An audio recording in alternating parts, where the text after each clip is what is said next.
Colossenses, capítulo de número 1, leremos a partir do versículo 12.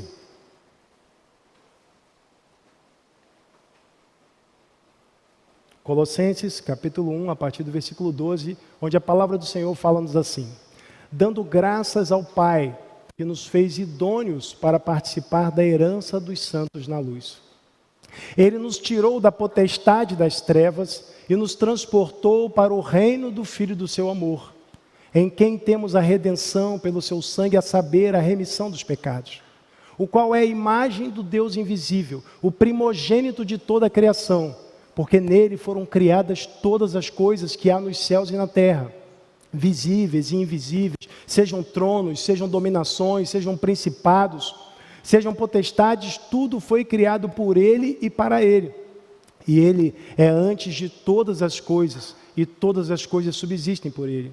E ele é a cabeça do corpo da igreja, é o princípio primogênito dentre os mortos, para que em tudo tenha preeminência, porque foi do agrado do Pai que toda a plenitude nele habitasse, e que, havendo por ele feito a paz pelo sangue da sua cruz, por meio dele reconciliasse consigo mesmo todas as coisas, tanto as que estão na terra como as que estão nos céus. A vós também, que no outro tempo erais estranhos e inimigos no entendimento, pelas vossas obras mais, agora contudo vos reconciliou, no corpo da sua carne, pela morte, para perante ele, vos apresentar santos, irrepreensíveis e inculpáveis. Se na verdade permanecerdes fundados e firmes na fé, e não vos moverdes da esperança do evangelho que tendes ouvido, o qual foi pregado a toda criatura que é debaixo do céu, e do qual eu, Paulo, estou feito ministro. Amém. Irmãos, no final do 4º século depois de Cristo, o cristianismo foi tornado a religião oficial do Império Romano. Isso por meio de um decreto do imperador Teodósio. Desde então, a igreja passou a gozar de paz. Entretanto, essa paz trouxe também uma série de elementos estranhos à fé, que no decorrer do tempo foram se acumulando, até que chegou um momento em que a própria igreja, que outrora pregara a salvação apenas por meio de Cristo, agora oferecia o perdão em troca de dinheiro. Que agora acreditava que por meio de obras o homem podia se salvar. A mesma igreja que apontava Jesus como o único mediador, começou a apontar inúmeros mediadores. Então, diante desse afastamento das Escrituras, vários homens se levantaram, confrontando, protestando. Antes de Lutero, houve homens que morreram por causa disso, como John Wycliffe, Jerônimo Savonarola, homens que defendiam a Escritura Sagrada. Então, em 31 de outubro de 1517, Martim Lutero, ele pregou suas 95 teses na porta da Catedral do Palácio de Wittenberg, na Alemanha. Isso como resultado de uma reflexão profunda que ele fizera voltando às Escrituras. Mas ele não tinha intenção de se rebelar, ele queria propor um debate. Naquele tempo era assim que as pessoas debatiam, elas expunham as suas ideias em locais públicos, a fim de que o tema pudesse ser debatido. E Lutero também, na contramão daquela estrutura religiosa, que agora comercializava o perdão, ele acabou sendo excomungado da igreja por conta de sua fé. E no decorrer do tempo, outros se alinharam com esse propósito, de modo que a reforma protestante não é um movimento de um homem só, mas é um movimento que se espalhou por todo o mundo. E assim, nós herdamos dos reformadores alguns princípios que hoje nós conhecemos como os 5 solas. Princípios que apontam primeiramente na direção da Escritura, mas que, acima de tudo, convergem para a pessoa de Cristo. Porque a tensão entre o catolicismo romano e os reformadores era basicamente em torno da justificação pela fé. Porque embora os católicos afirmassem que a justificação era pela fé, eles não afirmavam que ela era pela fé somente, e que fé somente em Cristo. Então, a tensão básica estava em torno da justificação pela fé, que tem total relação com a obra de Cristo.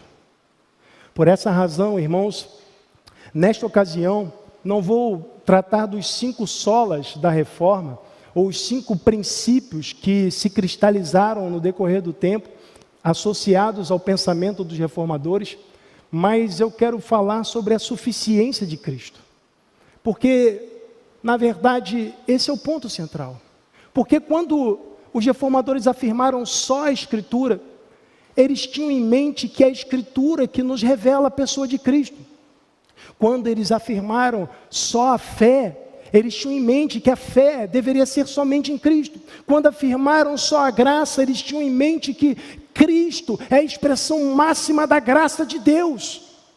E quando eles afirmaram só lhe deu glória, ou somente a Deus glória, eles tinham em mente que só Cristo pode fazer com que o homem se torne um verdadeiro adorador. Por isso, nesta manhã, à luz do texto de Colossenses, quero falar com os irmãos que Cristo é suficiente. E a primeira coisa que quero destacar, irmãos, a respeito dessa temática, Cristo é suficiente, é que Cristo é suficiente para nos perdoar e justificar. Irmãos, quando Paulo escreveu essa carta, ele estava preso, ele foi visitado pelo fundador da igreja, um homem chamado Epáfras, que aparece nesse texto aqui, que provavelmente se convertera por meio da pregação de Paulo. Mas a verdade é que, além de querer saber como Paulo estava, Epáfras foi levar para ele a situação da igreja de Colossos.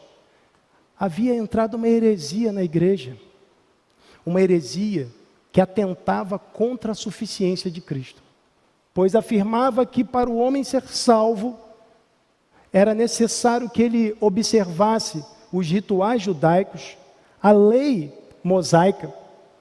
Era necessário que o homem, inclusive, prestasse culto aos anjos, porque a heresia colossense era uma mistura de judaísmo, filosofia grega, gnosticismo, era uma mistura de vários pensamentos.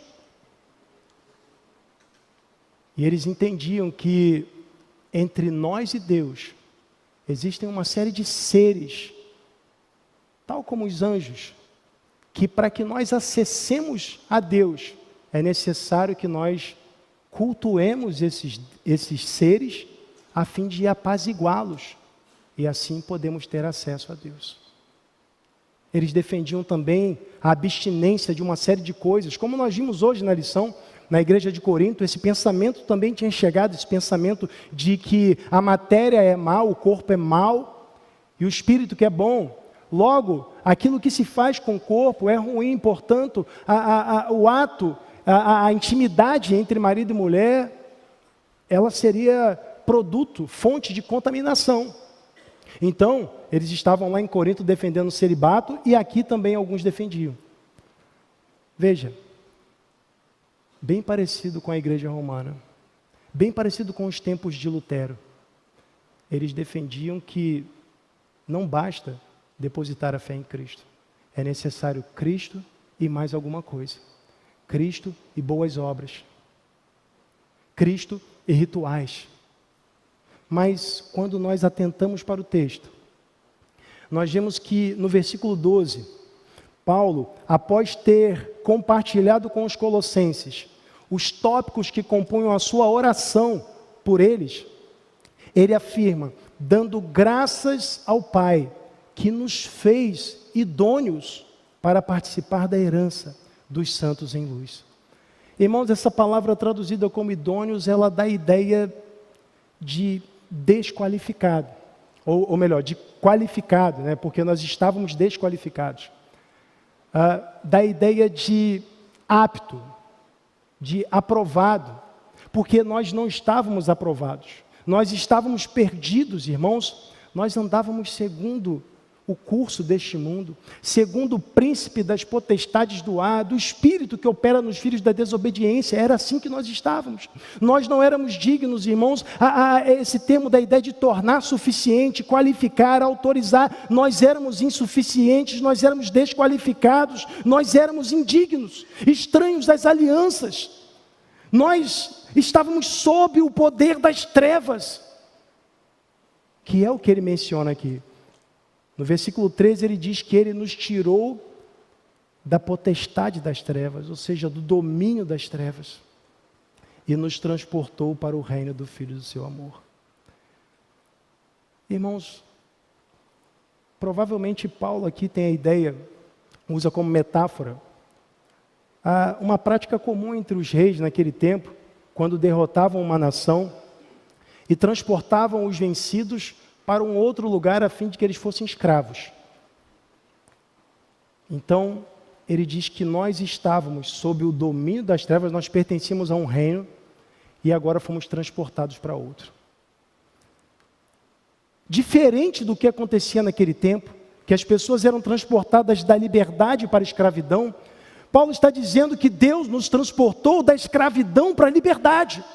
Ele está mostrando, irmãos, que a nossa condição era terrível, que nós éramos inaptos, nós éramos desqualificados, nós, irmãos, estávamos em trevas. E as trevas aqui na linguagem paulina, elas apontam para a ignorância acerca do conhecimento de Deus. Nós nem buscávamos a Deus, estávamos caminhando para o inferno. Mas o texto diz que o Pai, Ele nos fez idôneos, mas não diz que nós fizemos alguma coisa. Diz que Ele nos transportou, mas não diz que nós fizemos alguma coisa. O texto inclusive diz que Ele nos tirou, algumas versões dizem que Ele nos resgatou, porque o termo grego dá essa ideia, Ele nos resgatou, Ele nos tirou. Ou seja, foi a iniciativa de Deus de nos salvar que nos deu o privilégio de integrarmos o corpo de Cristo. Ele nos qualificou. Nós éramos desqualificados. Mas como Ele fez isso, irmãos? Como Ele nos fez herdeiros? O texto diz que Ele nos tornou idôneos para participarmos dessa herança. Só quem goza da herança é o filho, né? Essa linguagem que Paulo usa aponta para a filiação divina. Então, Ele nos tirou da ignorância onde estávamos, nos fez filhos, mas como Ele fez isso? No versículo 14, após mencionar o Filho do seu amor, Paulo diz, em quem temos a redenção, pelo seu sangue, a saber, a remissão dos pecados. Nós fomos qualificados por meio do sangue de Jesus, por meio do sacrifício de Cristo. Veja, o que Deus fazia antes de criar? O texto diz que nós fomos transportados para o reino do Filho do seu amor. No mínimo, nós podemos responder que Deus já amava antes de nos criar, porque o reino é do Filho do seu amor. Deus não nos criou porque precisava amar alguém. Ele já amava. Ele não nos criou porque precisava receber glória, porque Jesus afirma em João 17 que Ele já tinha glória com o Pai antes que o mundo existisse. Então, Deus, Ele nos criou e em Cristo, Ele nos convidou para fazermos parte desse relacionamento eterno de amor. Ele nos convidou para a comunhão com a unidade divina. Ele não precisava fazer isso, irmãos, a própria criação é um ato de graça. Deus não precisava criar porque Ele era pleno em si mesmo. Ele não precisava nos salvar porque Ele continuaria sendo pleno e justo, porque nós somos pecadores. Não havia nada de bom em nós, nós éramos desqualificados. Ele nos qualificou. Nós estávamos sob o domínio das trevas e Ele nos resgatou.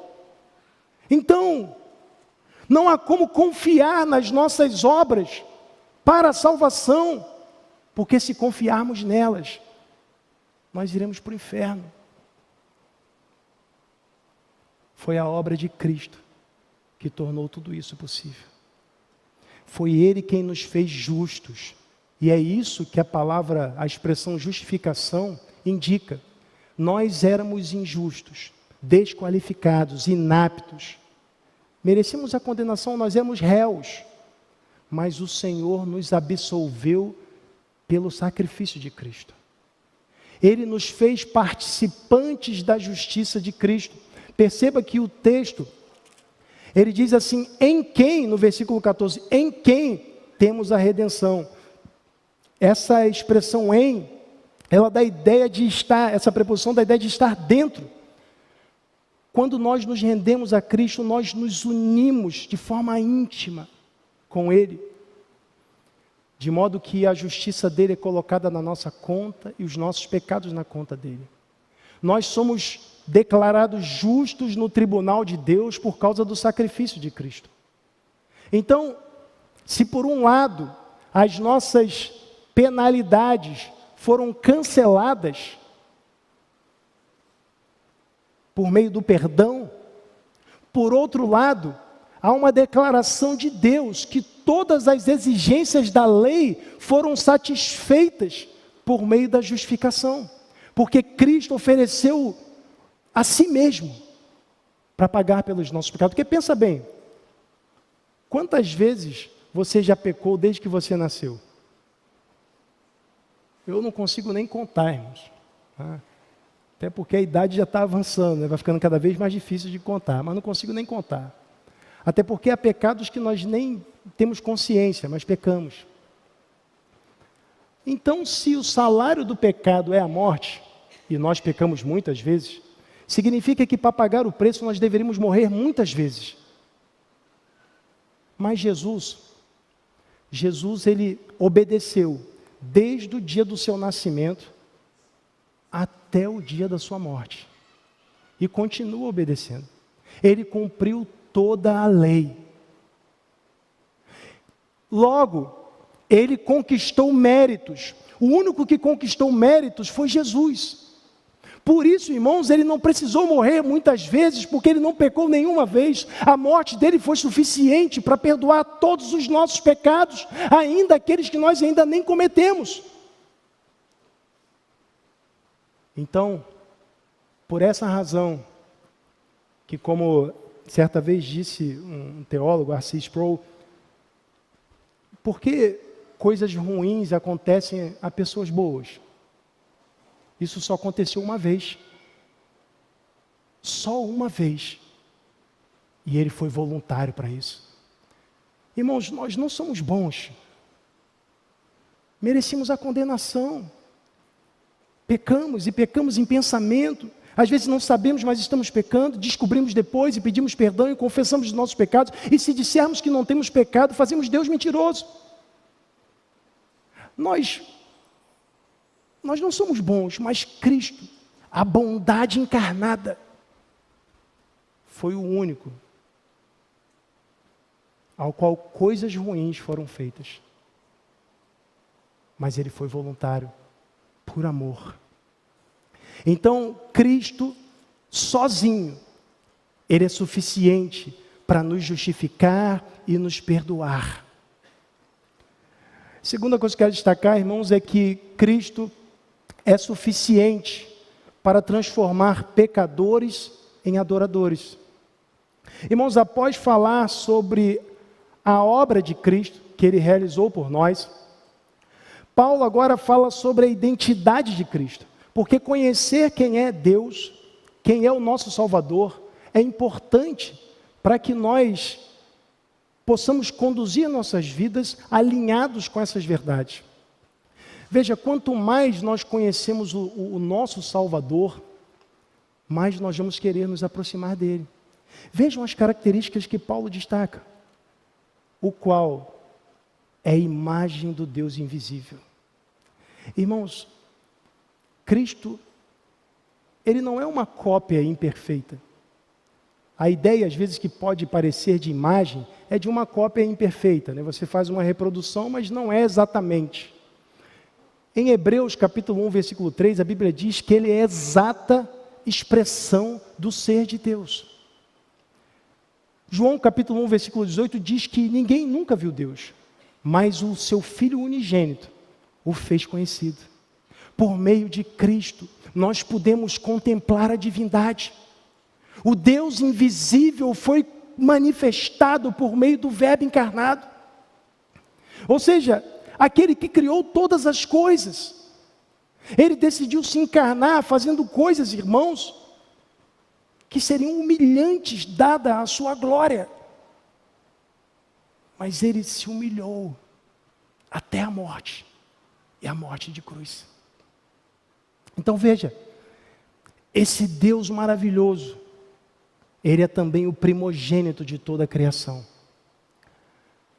Com essa expressão, ele não quer dizer que ele foi o primeiro a ser criado, mas ele faz menção aos direitos da primogenitura.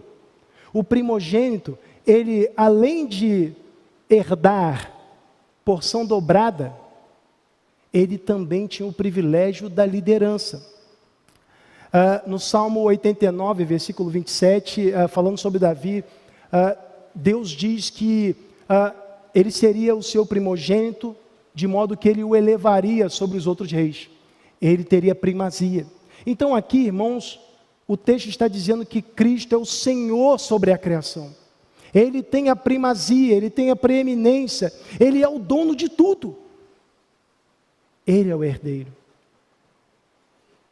Por quê?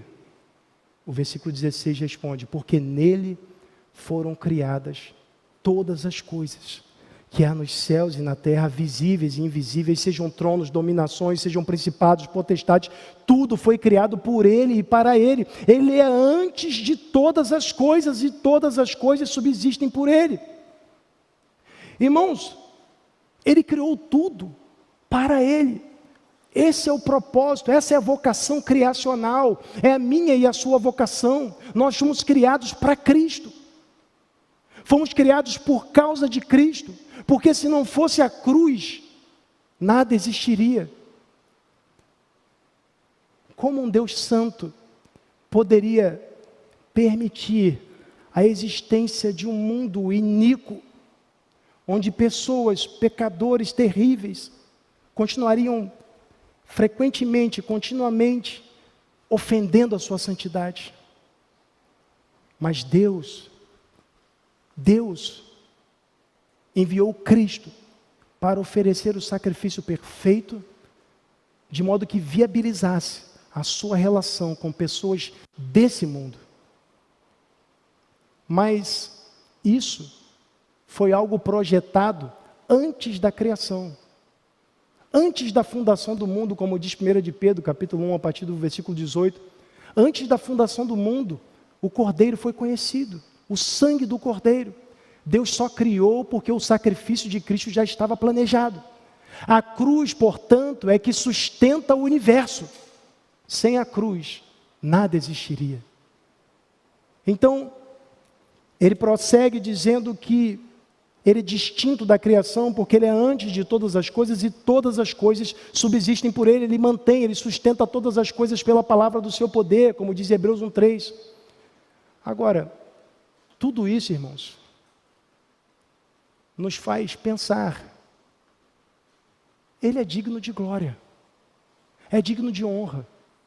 O único ser que existe, que merece louvor. Ele fez todas essas coisas sem que precisasse fazer. Ele demonstrou amor por aqueles que o odiavam. Ele merece honra, glória e louvor. Mas o homem sem Cristo, ele não entende isso. O homem sem Cristo, ele vai buscar glorificar outras coisas. Ele vai adorar pessoas que ele considera poderosas, pessoas que ele considera capazes, pessoas que ele considera belas. Daí nós vemos pessoas idolatrando cantores, artistas, jogadores de futebol.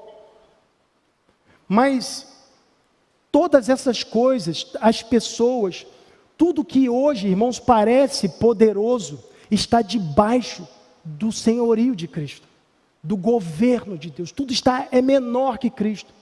de modo que tudo que hoje é poderoso, capaz e bom, está gradativamente se tornando fraco, incapaz e feio. Você compra um carro hoje, passam alguns anos, você já tem que comprar outro, tem que trocar. Você compra uma casa, o modelo dela, daqui a alguns anos, já não é mais atual. Irmãos, as roupas, os celulares, as pessoas, tem pessoas que trocam de ano em ano. Porque quando nós colocamos a nossa felicidade, o sentido da nossa existência, em qualquer outra coisa que não seja Cristo, o resultado inevitável será a insatisfação, porque todas as coisas precisam de atualização. Mas Cristo não precisa ser atualizado, Ele é a imagem do Deus invisível. Ele não precisa de atualização, irmãos, até o seu computador precisa, até você precisa, mas Cristo não precisa. Cristo é antes de todas as coisas, irmãos, Ele está acima de tudo. Então não há razão para adorarmos qualquer outra coisa que não seja Cristo. Mas o homem sem Cristo, irmãos, ele não consegue entender essa verdade, é necessário que ele nasça de novo. E a Bíblia diz que por meio da ressurreição de Cristo, 1 de Pedro, capítulo 1, versículo 3, por meio da ressurreição de Cristo, o Senhor nos regenerou, Ele nos fez nascer de novo, Ele operou uma transformação em nós. Isso significa que, irmãos, as obras não podem operar essa transformação, rituais na igreja não podem operar essa transformação, só o próprio Deus, mediante a pregação do Evangelho. Porque é a obra completa de Cristo que viabiliza o novo nascimento, e o Evangelho é a comunicação da obra completa de Cristo. Ele viveu por nós, Ele obedeceu a lei por nós, Ele morreu por nós, morreu no nosso lugar, e Ele ressuscitou por nós, mostrando que todo o preço foi pago pelo pecado. Ele ressuscitou por nós também. Então, quando essa mensagem é apresentada, ela é acompanhada pela ação convencedora do Espírito Santo, e nesse momento, o indivíduo, ele pode manifestar fé e se arrepender dos seus pecados, e então ele é feito nova criatura. E só então, ele consegue enxergar a beleza de Cristo. Ele consegue ver o quão belo, capaz e poderoso é esse Deus, que não merecia nada do que sofreu. Esse Deus que é, o texto diz no versículo 19, que foi do agrado do Pai, que toda a plenitude nele habitasse. É aquele em quem Deus teve prazer por toda a eternidade, irmãos. Por 2 vezes, o próprio Pai diz: este é o meu Filho amado, em quem me comprazo. Deus encontrou satisfação e contentamento em Jesus por toda a eternidade e continua encontrando. E Ele decidiu compartilhar isso comigo e com você. Compartilhar essa fonte de contentamento e satisfação por toda a eternidade. E Ele agradava a Deus, porque foi do agrado de Deus que toda a plenitude nele habitasse. Irmãos, em Cristo habita toda a plenitude. A plenitude da justiça, porque a justiça de Cristo, diferente da nossa, é um atributo moral da divindade. Mas a nossa justiça é imputada. Nós recebemos porque depositamos a fé, somos justificados mediante a fé. Mas a plenitude do amor, ninguém tem maior amor do que esse, do que dar a vida pelos seus amigos. João 15, 13. Nele habita a plenitude de tudo, irmãos, de todo o poder, de toda a graça. Ele deve ser tudo para nós. Então, a afirmação da suficiência de Cristo é também uma convocação para que nós assumamos a nossa vocação criacional e a nossa vocação como novas criaturas, porque o mesmo que criou todas as coisas nos recriou, o mesmo que mantém todas as coisas, porque todas as coisas subsistem por Ele, Esse mesmo, Ele nos mantém na fé, é Ele quem está conosco, esse mesmo nos criou com um propósito. Fomos criados para Ele. E se vivemos para qualquer outra coisa que não promova a glória dEle, então é preciso refletirmos sobre a nossa experiência. Porque Cristo é suficiente para transformar pecadores em adoradores. Terceira coisa que eu quero destacar, irmãos, é que Cristo é suficiente para santificar a sua igreja. Perceba que no versículo 18, a Bíblia diz que Ele é a cabeça do corpo da igreja. Aqui, Paulo não está se referindo a uma igreja específica, mas ele fala do corpo. Cristo não tem vários corpos. Então, ele está dizendo que há uma conexão íntima entre Cristo e aqueles que creem nele. Está se referindo a todos os salvos, em todos os tempos, em todos os lugares. A igreja invisível, a igreja universal. Ele dá uma indicação aqui, irmãos. Quem é igreja segue a direção da cabeça. Quem é a igreja segue a direção do Senhor. Porque é Cristo quem governa a igreja. Ele usa homens, mas o governo é de Cristo. E Ele governa por meio da sua palavra. Ele governa por meio do Espírito Santo que habita em nós. Mas é Cristo quem governa a igreja. Então, nós não podemos fazer do nosso jeito, mas precisamos fazer do jeito de Cristo. Tal como a Escritura diz. É possível que num mesmo ajuntamento existam pessoas que pertencem a essa igreja invisível, o corpo de Cristo, e pessoas que não pertençam, que são a igreja visível, mas não compõem a igreja invisível. É possível que isso aconteça. Tive uma experiência na igreja que pastoreei, um jovem casal, eles abandonaram a igreja, abandonaram a fé, estavam conosco, eles pareciam ser dos nossos. O jovem pregava, liderava jovens, ele era líder do louvor. De repente ele disse: olha, pastor, agora nós somos católicos. Então nós percebemos aquilo que nós já encontramos em 1 de João 2,19. Saíram de nós, porque não eram de nós. Se fossem de nós, teriam permanecido conosco. Porque, veja, há uma clara tensão aqui. A suficiência de Cristo, irmãos, nos faz depender exclusivamente dEle. Nós não dependemos, irmãos, de nenhuma outra coisa para compor o corpo de Cristo, a não ser dele mesmo.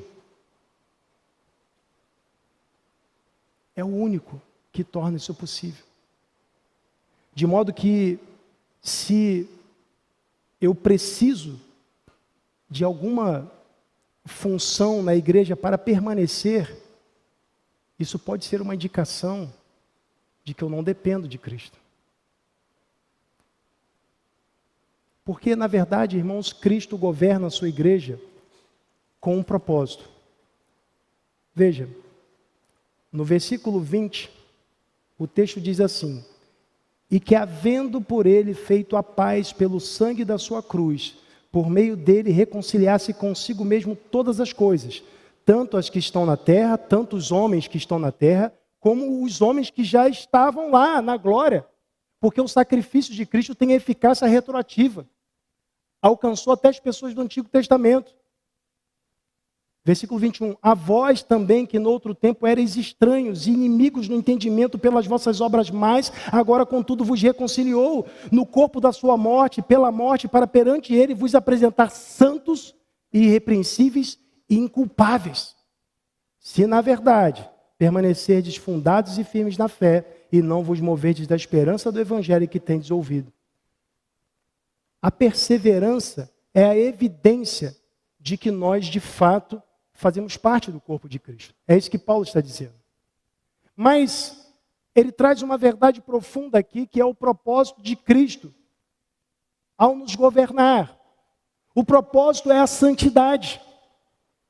1 Tessalonicenses 4:3 diz que essa é a vontade de Deus, a nossa santificação. O propósito, irmãos, é nos apresentar santos, e Cristo é suficiente para isso. Irmãos, nós não precisamos subir o monte para sermos mais santos, porque Cristo já subiu o monte Calvário para tornar possível a santidade. Irmãos, nós não precisamos sacrificar os nossos corpos subindo escadarias, porque Cristo já sacrificou o corpo dele para nos fazer santos. Nós não precisamos de nenhuma espécie de ritual, só precisamos de Cristo. Ele deve ser a pessoa mais importante para nós, irmãos. Cristo te deu o Espírito Santo para que você fosse santo, não para que você gastasse o seu tempo com debates teológicos infindáveis. O propósito de Cristo ao governar a sua igreja não é apenas que você se dedique a uma função na igreja, mas que você seja santo. Que a santidade, irmãos, seja pública, de modo que as pessoas vejam, tal como Paulo diz em Filipenses 2, versículos 14 e 15, nós devemos resplandecer como astros nesse mundo tenebroso. As pessoas precisam ver, irmãos, essa santidade de maneira pública. Cristo é suficiente. O que nós precisamos é amar mais a Cristo. Irmãos, no outro dia, estava numa palestra, perguntaram assim: quem é a pessoa mais importante para você? E na hora eu pensei: Cristo. Então, como o rumo da palestra não era cristão, alguém respondeu: eu. A pessoa disse: certa resposta, você é a pessoa mais importante da sua vida. Cristo é a pessoa mais importante. Não sou o mais importante. Eu careço de Cristo todos os dias. Sou um pecador, miserável, mereço a condenação. Mas mesmo assim Cristo me salvou. Morreu na cruz por mim. Mostrou esse amor incondicional. Ele não precisava fazer, mas Ele fez. Cristo é suficiente para nos santificar, irmãos. Nós precisamos amá-lo mais, reconhecer a sua grandeza, nos aproximar mais dele, nos relacionarmos com ele, anunciar esse amor aos quatro ventos. Precisamos de Cristo. E quanto mais nós amarmos a Cristo e amarmos menos a nós mesmos, então nós seremos instrumentos da glorificação do próprio Senhor e da proclamação da suficiência de Cristo. Porque afinal de contas, Cristo é suficiente para justificar, para perdoar, para nos fazer adoradores. Ele é suficiente, irmãos, para nos santificar. Dependa dele. Porque todas as coisas dependem dele e por ele subsistem. Vamos orar. Senhor, te damos graças, ó Deus, por tua bondade. Louvamos o teu nome porque o Senhor nos conduz, o Senhor nos salvou, o Senhor fez de nós novas criaturas. Obrigado, Pai. Obrigado porque a suficiência de Cristo, essa verdade apregoada e resgatada pela reforma protestante, ó Deus, ó Pai, hoje foi compartilhada aqui, objeto da nossa reflexão. Que possamos, ó Pai, todos os dias compartilharmos essa verdade, mas acima de tudo, ó Deus, vivê-la, pondo em prática os princípios que foram destacados aqui. Ó Pai, que eu te peço e agradeço em nome de Jesus. Amém. Irmãos, eu convidei o Mateus para fazer um solo sobre esse texto aqui. Ele vai cantar esse texto aí, vamos louvar a Deus.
e a criação. Pois nele foram criadas todas as coisas, nos céus e na terra. Sejam tronos, soberanias, poderes ou autoridades. Ele é antes de tudo e a todos sustenta pela palavra. Pois foi do agrado de Deus que em tudo Ele tenha supremacia.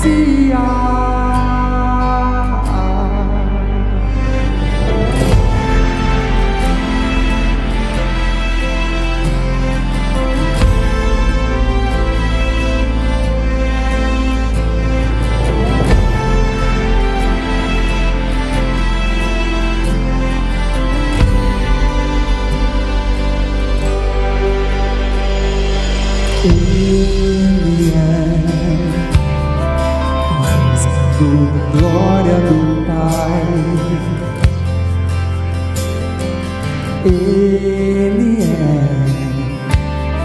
a exata expressão do seu ser. Pois nele foram criadas todas as coisas, nos céus e na terra. Sejam tronos, soberanias, poderes ou autoridades. Ele é antes de tudo e a todos sustenta pela palavra. Pois foi do agrado de Deus que em tudo Ele tenha supremacia.